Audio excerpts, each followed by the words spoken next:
Live from KBAK CBS in Bakersfield, this is Eyewitness News. Your voice, your future.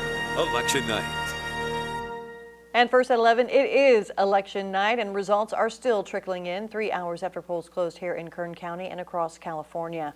Thanks for joining us this evening. I'm Rochelle Murcia. And I'm Stacey Rasmussen. We're still waiting on some undecided races, but others have already been called. As results continue to come in, we will have live team coverage for you tonight. David Kaplan is live at the Kern County Elections Office, where workers are still counting your votes. Leslie Valle is at the Kern County Republican Watch Party in Northwest Bakersfield. And Celine Stevens is at the local Democratic Watch Party in Central Bakersfield. But we begin this hour with the latest results in some of the closely watched races. So let's go ahead and take a look at the race for the 22nd Congressional District. That includes Democrat Rudy Salas and incumbent Republican David Valadao. This race, of course, being closely watched not only here at home, but on the national level as well, as it could decide the balance of power in Congress. And right now you can see that David Valadao has just a very slight edge over Rudy Salas, 51% to Rudy Salas's 49%, with 23% of the precincts reporting. And moving on now to the U.S. representative race for the 20th district here in California. That includes local Congressman and House Minority Leader Kevin McCarthy and Democrat Marissa Wood. Now, this one isn't as close as the 22nd district that we were just talking about. Kevin McCarthy leading 63%, Marissa Wood 37%. So this one definitely not very close. And let's go ahead and check in the race for governor. Gavin Newsom, of course, going up against Republican Brian Daley. Newsom won big in the recall election against him last year. And once again, you can see he does have a commanding lead at this hour as the incumbent, 61% over Brian Daley's 39%. And Measure J could see some term limits for Kern County Board of Supervisors. Let's take a look at those latest results. Yes, 73%, no, 27%. So this one really, even though only 61% of the precincts reported, it is definitely going to be most likely going in favor of that way with 73%. But let's take a look at some of the people that are talking about this measure. We want to make sure that we limit corruption, that we want to make sure that we have politicians that are actually going to listen to our concerns as Kern County residents. All right, taking a look at the results so far for Measure K. This would see a sales tax for unincorporated areas of Kern County. And so far, these are the results. 54% saying yes, they would take that sales tax for unincorporated parts of Kern County, whereas 46% right now voting no on that. This is pretty close still, but 74% of the precincts are reporting, so we might see a result similar to this one. Well, the votes are being collected at the Kern County Elections Department. David Kaplan is there and gives us a look at that process. David. Well, Stacey, Rochelle, behind me is the count room where ballots are still being brought into. There's a few more workers here than there were at the 10 o'clock hour in the room. You can see there, those ballots are being brought into machines to be verified. Those machines are called tabulators. There are KCSO sheriff deputies standing by watching the process. Next to me are about a half dozen observers making sure everything going into the count room is being handled properly. There are election workers and volunteers all over the room. We're in 36,000 votes are counted and verified as of now. Those are all mail-in ballots. Usually there is a drive-through ballot drop box right by the elections department. It was not there this year. We asked Mary Bedard, Kern County Registrar of Voters, about that. She says this is because there's now 17 drive-through ballot drop boxes at poll sites around the county, and there wasn't the staff to keep the drive-through drop box at the elections department. Bedard says voters seem to be getting used to mail-in ballots as opposed to voting at poll sites, as a ballot drop box on Brimhall Road was full and had to be cleared today to make room for more ballots. She says there hasn't been the questioning of ballot security this election like there has been in the past. Yeah, we haven't seen the complaints or issues being raised by observers or just citizens that we saw in the previous elections. The ballots have to be certified by 30 days. At the Kern County Elections Department, David Kaplan, Eyewitness News. All right, David, thank you for that. And this year's election brings key races that will decide who will take control of the House. Many had said the races had looked to lean toward the Republican Party. So we'll now take a look at Northwest Bakersfield in the local Republican headquarters, where we're going to find our Eyewitness News reporter Leslie Valle live with reactions. Leslie. Yeah, Stacey, Rochelle, I'm here at the Republican Watch Party. It's starting to wrap up a little bit, but as we are wrapping up, there has been some updates, and I'm here with Tim Collins to tell me just a little bit about how he's feeling with those updates coming up. Well, the most recent update was a little positive and put me a little farther up, so I'm glad to see that. We've got a lot more votes to count, so I'm still optimistic about the race, and got a lot more coming, and hopefully that doesn't take too long to figure out and get the information out to the community. Exactly, and then you told me a little bit about what's going on nationwide and how you're feeling about that and your emotions. Can you tell me a little bit about that again? Yeah, we were pretty optimistic as Republicans about direction of this election, and we've seen some races that certainly give us a lot of optimism, especially in Florida, with really big leads there that are exciting to see. But a lot of other races that have been really close, some are still undecided or going the other direction. So still more votes to come in, but maybe not quite what we were hoping for, at least over the election cycle so far. And that's nationally. How are we feeling locally? Locally, it looks really good. A lot of the other candidates that I've been blessed to be able to get to know over these past 2 months are looking really good in their races, and they're rooting for me to start to pull ahead in mine too. So I'm glad to be a part of such a great group we've got representing everybody here locally, and they're going to do a great job getting on there. Exactly, and then you're hoping that, with the upcoming ballots being counted, that more numbers will be up. And can you tell me a little bit about that again? Well, I think last time I checked, there was 15 out of 40 precincts reporting, so we've got a lot more coming. After the first drop, my lead went up, or not my lead, but my percentage went up a little bit, and hopefully that just continues through the rest of the ballots. I know I had a campaign kind of came on a little later in the cycle, so I hope to see the results of that as the votes come in get counted a little bit later in the cycle. Alrighty then, thank you so much. It was nice talking to you. Alrighty then, back to you, Stacey and Rochelle. All right, thanks, Leslie. And now to the Democratic Party, trying to hold control of their spots in this year's election. Eyewitness News reporter Celine Stevens is live in Central Bakersfield with the latest reactions from the Democratic headquarters. Celine. Tonight, we heard from Rudy Salas and Leticia Perez, both who are trailing behind their opponents tonight. Of course, Perez is trailing behind fellow Democrat Jasmeet Bains and Rudy Salas behind David Valadao. Tonight, Salas, emphasized his faith in the people and said at the end of the day, that is who this election is all about. He says he still feels good about the work that he's done and what is to come. On a more positive side for the Democrats, however, Proposition 1, the proposition that Salas co-sponsored that gives the right to amend the Constitution for reproductive freedom, is ahead, winning 68% of the vote. Of course, Leticia also spoke tonight, and she did say that no election determines the potential of a community and determines the greatness. So it looks like overall the Democrats are still positive and optimistic about what could come ahead. Of course, votes are still being counted, and despite trailing ahead, they are keeping their head held up high. Of course, you can always find the latest results over at our website at bakersfieldnow.com. For now, I'm going to toss it back to you guys at the station. Live in Bakersfield, Celine Stevens, Eyewitness News. All right, thanks, Celine. And we're going to switch gears now and take a look at the national races that Cedric has been following. He's now live in Studio B with more. Cedric, any new updates? Yeah, Stacey, not quite. We do have a better look at what's playing out in terms of the Senate and the House. Now, the outcome of races for House and Senate will determine the future of President Joe Biden's agenda and serve as a referendum on his administration as the nation reels from record high inflation and concerns over the direction of the country. Now, let's take a look at both. Let's start with the House. Now, as you see right here, 190 Democrats and 203 Republican seats. As you see right there, it's very close, but it looks like Republicans still have that huge edge, about 13 seats ahead of the Democrats. Now let's go ahead and pull up the Senate. As you see right here, the Senate 48 seats and 47, literally 1 seat away.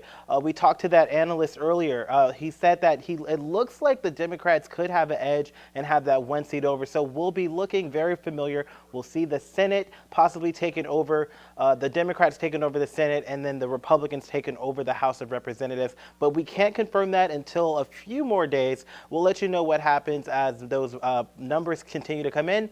And of course, we'll be sure to bring you any major updates as they become available. But for now, live in Studio B, Cedric Hood, Eyewitness News. Thanks, Cedric. It has been a busy night, but we still have some local news for you. Stay with us. We'll be right back.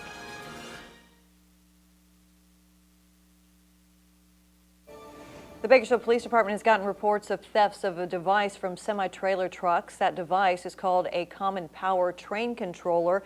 It controls an important engine function, and cars are inoperable without them. This is why they're recommending people take anti-theft measures. They say to park in places that are well lit in view of surveillance cameras and plan ahead to locate parking lots with security. They also recommend installing an alarm system, also to be sure that all windows and doors are locked. In case that part is stolen, report it to Daimler Truck North America at the number there at the bottom of your screen. And Delano police are investigating a suspicious death after a body was found near Robert F. Kennedy High School. Police were called to the area and found a person lying in the road. He was not breathing or conscious. Police tried to provide aid, but he was pronounced dead. The person was later identified as Kevin Knight. The cause of death is currently unknown, but believed to be a suspicious circumstance. Anyone with any information is asked to call the Delano Police tip line. They're listed at the bottom of your screen. More election night coverage is coming up. We'll be right back.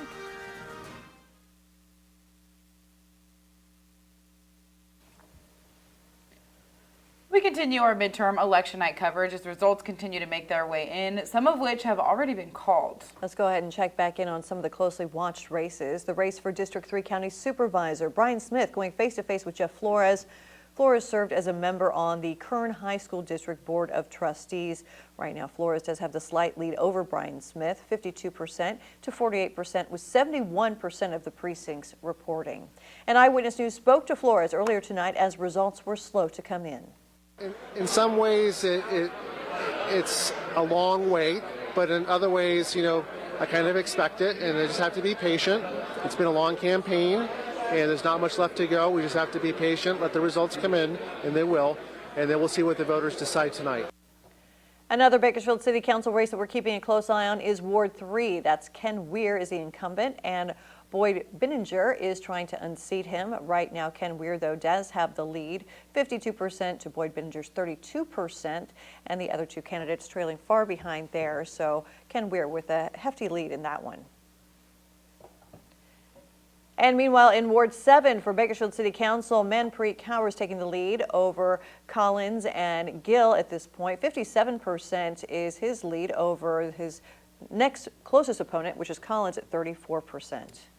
And in the race for the 12th State Senate District, Republican Shannon Grove, who's currently serving for the 16th District, is running for the newly drawn 12th District. She's up against Democrat Suzanne Gundy, who is falling behind pretty significantly, 65% to 35%. Now, this is only 33% reporting, but still, that is a pretty big lead. And Grove spoke with us just a few hours ago about the race.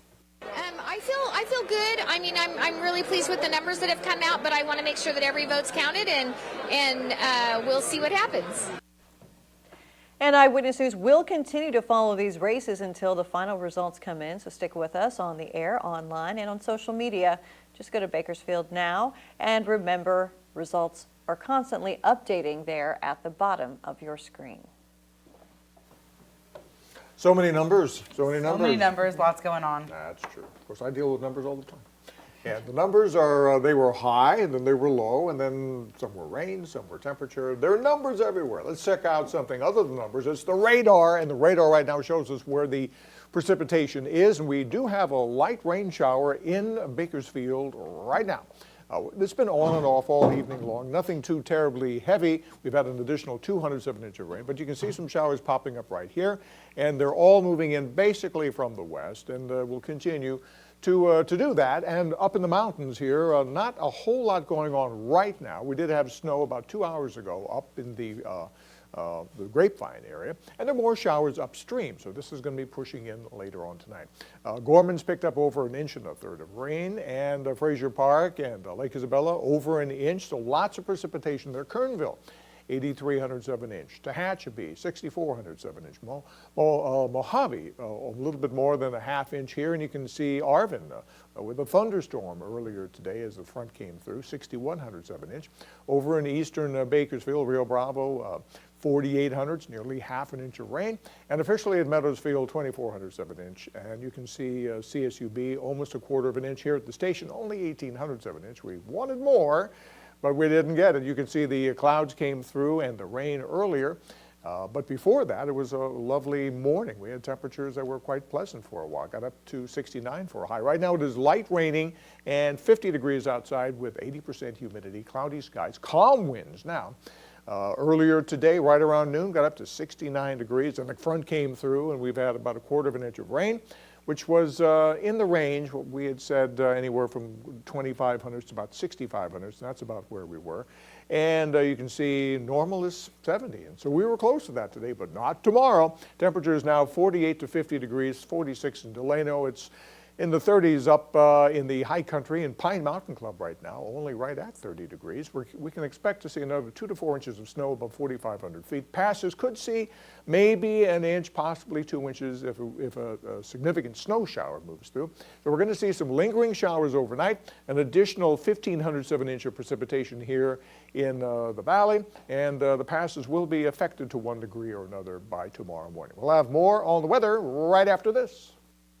Universal Urgent Care is now offering COVID vaccine treatment services, telemedicine, and rapid COVID testing. Visit any of our 3 locations, minimal wait time, open 7 days a week. Universal Urgent Care. Patient care is our passion.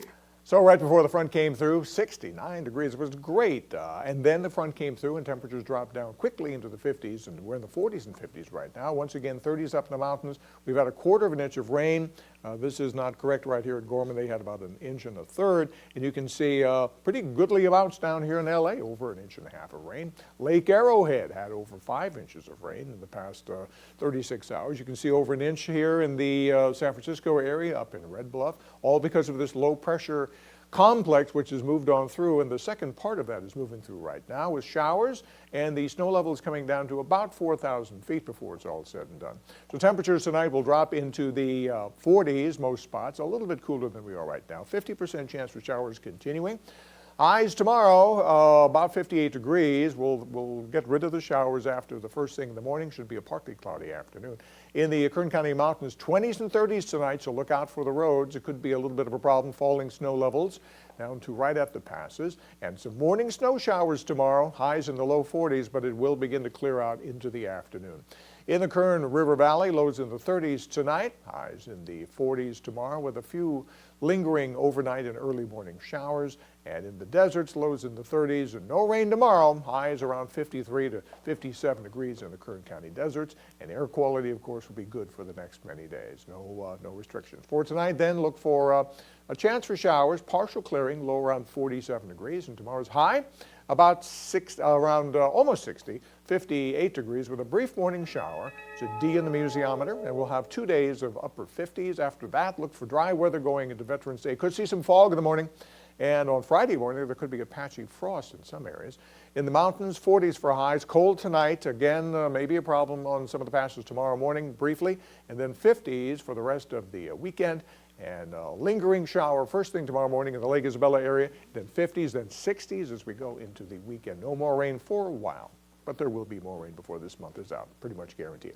Greg Kerr is up next with sports. Don't go away.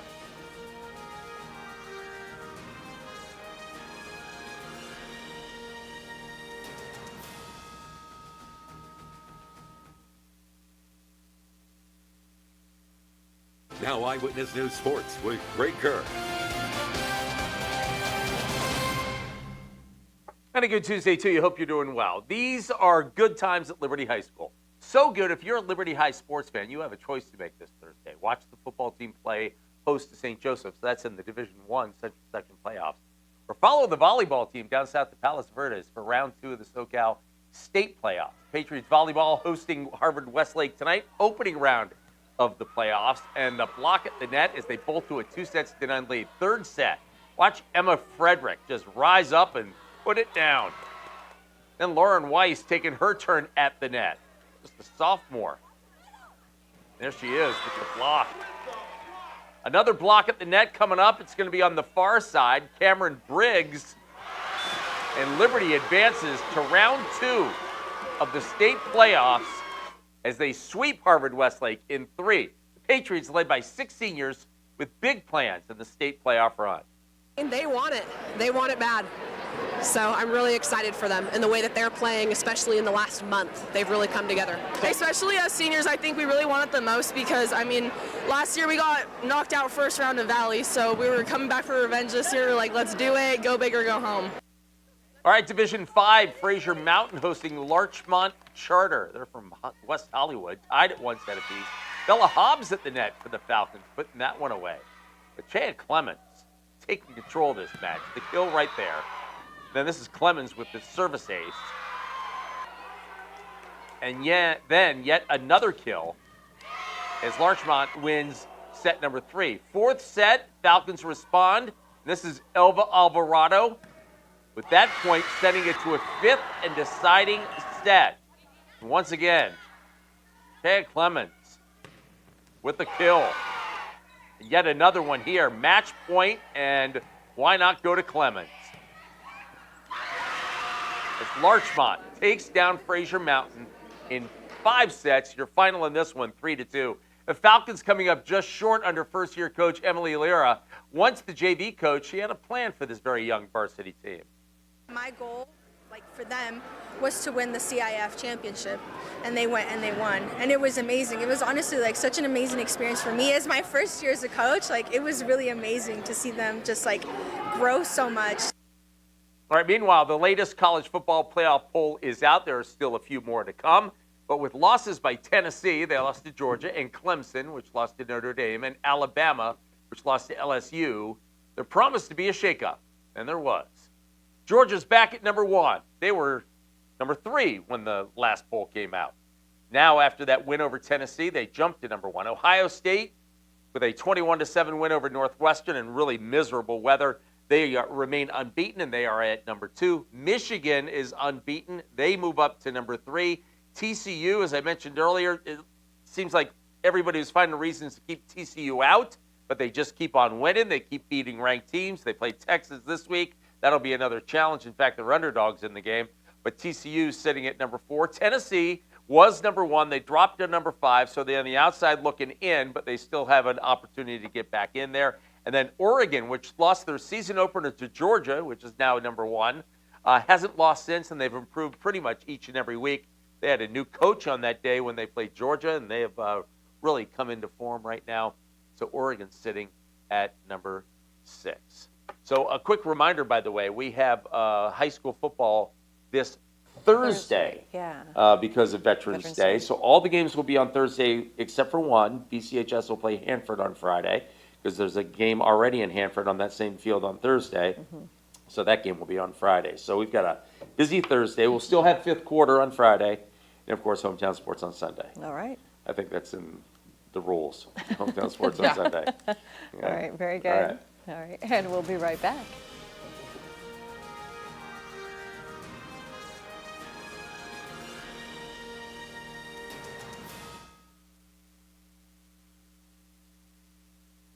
True crime fans are in for some more shows from Ryan Murphy. After the success of Monster, the Jeffrey Dahmer story, Netflix has renewed Murphy's series for 2 more seasons. Netflix says the upcoming season of Monster will tell the stories of other monstrous figures who have impacted society. Another one of Murphy's shows, The Watcher, has been greenlit for season 2. I just started watching watching The Watcher. I was like, maybe we shouldn't have told this before everyone goes to bed. They're creepy. I'm not going to lie. But sweet dreams, everyone. Yeah, just serial killers and stalkers, all good stuff to dream about. Oh, all right. Well, on that note, thanks for joining us here at 11 o'clock, everyone. We do appreciate it. Of course, make sure you stay with us right here on air and on the line for all the election results as those numbers continue to change. But we do appreciate you being with us tonight. Yes, and have a good night. Good night.